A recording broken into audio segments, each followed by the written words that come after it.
Aging is a process we all, as living organisms, will eventually experience. Strength, muscle mass, the ability to move as fluently start to slightly diminish as we grow older. Usually by the tender age of 30, people start to believe that it's completely downhill from there, making jokes online about my back is hurting or my knees are cracking more. And even though it's supposed satire, it's a shame that people still accept this. But what if I told you that doesn't have to happen to you? You could slow down the aging process by simply adding these ideas and methods of training in your already set routine. Even though it's anime, we can still do our best as humans to age more gracefully and slow down the process of becoming more stiff and weak. These methods we're going to be talking about today, I deem as the elixir of aging like a Saiyan. And that first thing is the importance of training both mobility and flexibility. Now, occasionally you'll hear me say movement is medicine. And if we don't move our bodies, then we inevitably become more weak and stiff. And we know being weak and stiff, we don't want no parts of it because that ages the body faster. And that's why it's important to stay flexible and mobile. But there's one minute difference between flexibility and mobility. Flexibility is the ability of a muscle or muscle groups to lengthen passively through a particular range of motion,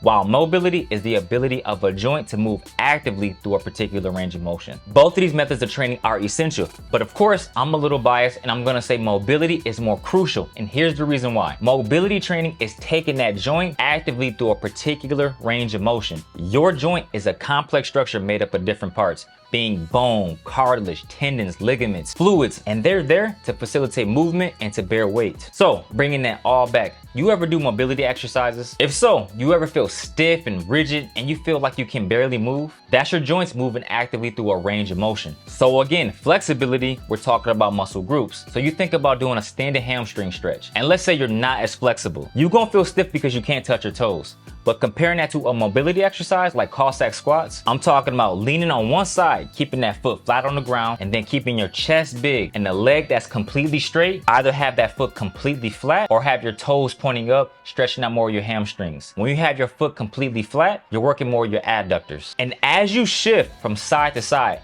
go slow. And I can guarantee if this is your first time doing it like this, your torso is gonna lean forward. You're gonna feel stiff and weak when doing this particular exercise. And this one right here is eye-opening. After doing this for a while now, I feel completely different. Guys, I'm in my 30s and I'm here to tell you, if you incorporate mobility training exercises, your body is gonna thank you long-term, because mobility training builds strength and resilience in your muscles and the surrounding connective tissues. Guys, it's critical that you explore different ranges of motion. When we train, we typically stick with basic movement patterns. Think about different pushing exercises, bench press, push-up, pulling exercises like the barbell row, pull-ups. Those are basic movement patterns. Even with body weight or barbell back squats, we just push up and we come back down and we repeat this. And honestly, it's nothing wrong with that. But the problem lies here. If we don't explore, again, different ranges of motion, then eventually our joints are gonna know bench press, squat. We have to incorporate different exercises that will challenge our range of motion. So for instance, I've been doing a Zercher squat. This exercise has helped to alleviate my lower back pain. For me, I sit down a lot. And so to alleviate that lower back pain, I will stretch out, mainly my glutes, and what I come to find out, hip flexors. So stretch out your hip flexors also if you have lower back pain. But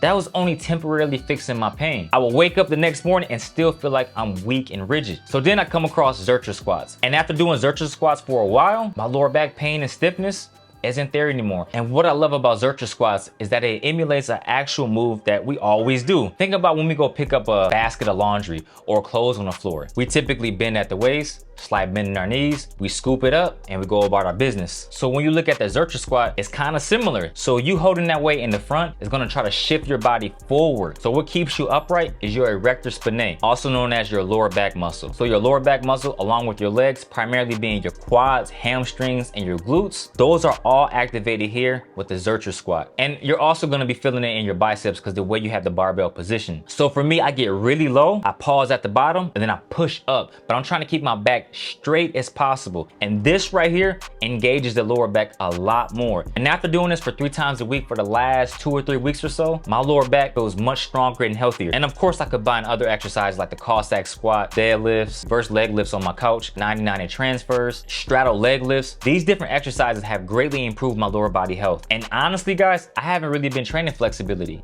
I've been focusing a lot on mobility. I even been doing mobility exercises for my shoulder because for 2 years, I didn't stretch my shoulders. So after finding out the limitations of my shoulder joints, I was like, you know what, I have to do something about it. So instead of just stretching, I focused on mobility. So doing exercises like prone swimmers, which really helps to alleviate some of that tension and internal rotation of your shoulder. External rotation exercises, like what I talked about in my last video, ring face pulls. This is a great exercise to strengthen the rotator cuff. And let's say you don't have access to a set of rings. All you have to do is lie in a prone position on the floor and simply have your elbows at 90 degrees, drive your hands up, keep your elbows on the ground, and just hold that position for reps. If I can go back in time and tell myself, don't focus so much on flexibility, focus more on mobility exercises, you're gonna progress a whole lot faster, and honestly, you're gonna feel a lot better. Mobility training will slow down the aging process and have you aging more gracefully. Moving on to the second tip you should incorporate to age like a Saiyan, and that's the importance of nutrition. With nutrition, guys, you know, don't eat processed foods. If we eat too many calories for a long period of time, that's gonna age the body a whole lot faster because your body expends energy in order to break down food to take in more energy. It's a constant cycle of using energy. So if you eat too many processed foods, which again contains a whole lot of empty calories, that's doing nothing for your body. You need to eat nutrient dense foods, foods that actually come from earth, not made in a lab. Go to a major grocery store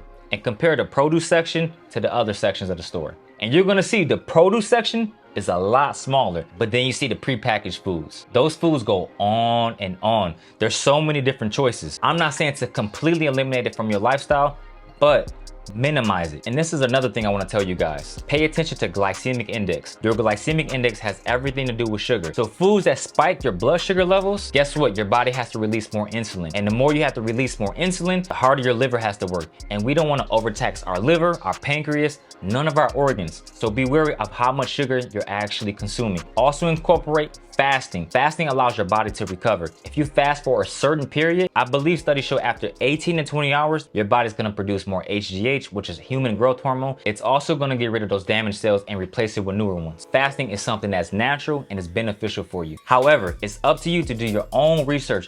Don't just take what I say as verbatim. Listen to your body, or if you have a primary care physician that you trust, listen to him or her. But make sure you guys are eating healthy, minimize the processed foods, incorporate fasting if you can. If not, don't worry about it. Just make sure you eat healthy. Proper nutrition is gonna have you aging a whole lot slower. Again, if you wanna age like a Saiyan, proper programming is essential. Don't overtrain. Learn from my mistakes. Overtraining will absolutely kill your gains. For months, I was overtraining and I was wondering why my strength output wasn't improving. Then I look at my training methods and I'm like, you know what? I'm overtraining. I said this in a video months ago how Goku told Vegeta he needs to stop overtraining. When you overtrain, you're overstimulating the central nervous system. And when you overstimulate the central nervous system, your strength output is gonna diminish. Your quality of sleep or rest is also gonna diminish. That's why I say proper programming is essential. It's gonna prevent you from overtraining. From my personal experience, some of the signs of overtraining, my sleep just goes downhill. I'm waking up in the middle of the night and I'm wondering why I'm waking up. And then I think about my training methods. I remember one day recently, I had to dial back my training. I was wondering why I was feeling sluggish, weak. And then I look at my notes and I'm like, you know what? Wow, this day in particular, I did too much. My volume was up there. I was struggling with the reps. At that point, I realized I gotta dial back my training. So as soon as I dialed back my training intensity, I saw my strength output improve. Whatever your program is, write your stuff down. Be honest with yourself. Write down every result, record video, look at your form. Make sure you're doing the exercises correctly. You don't want to struggle. When you look at powerlifters, they typically go for the 1 rep max and they rest 15 to 20 minutes or even more. And they don't do this often. They probably train 3 times out of the week. Because again, they know they're taxing their CNS. And if they overtax their CNS, that's going to lead to overtraining. And then that's going to diminish their strength gains. So proper programming is essential. And the last thing I want to talk about when it comes to aging like a Saiyan, don't underestimate the power of rest. You know, this ties into my last tip about proper programming. Make sure you get quality rest. Don't just think I got 8 hours of sleep, that was quality. You have to make sure you pay attention to your sleep cycles. Were you waking up throughout the night? And then you have to get back into that REM sleep. Even though it sounded like I was talking bad about stretching, incorporate stretching. That helps to alleviate some of the tension in your muscles and it's gonna help you sleep better. Make sure to do light mobility, maybe 10 to 15 minutes of just moving your body, eating right, how you respond to potential stressful situations in your life. All of this plays a role into your quality of rest. Don't be the typical Vegeta and train 24/7. And you see where that got him. Nowhere, right? Even though that's plot, still, that's where he failed at in DBZ. He overtrained. And that's why Goku told him, we're just gonna kick back a little bit and just rest. That was Goku's way of telling you guys rest is super important. And honestly, I think quality rest is more important than training. If you don't get quality rest, you won't have significant strength gains, muscle gains. So you have to keep this in mind. Make sure you guys prioritize getting your rest. But all of these tips I just listed are crucial to aging like a Saiyan. And this is something that I've been incorporating into my life, and I've been seeing fantastic results, and I want the same for you guys. So make sure you incorporate these, especially if you're younger. The younger you start this, the better you can age more gracefully. And if you're older, simply just get started now. Don't waste no time. If you guys enjoyed today's video, you know what to do. Smash that like button. Most importantly, make sure you are properly subscribed. I'll see you guys next video. Peace and love as always. And now, shade. Boom. We out, baby.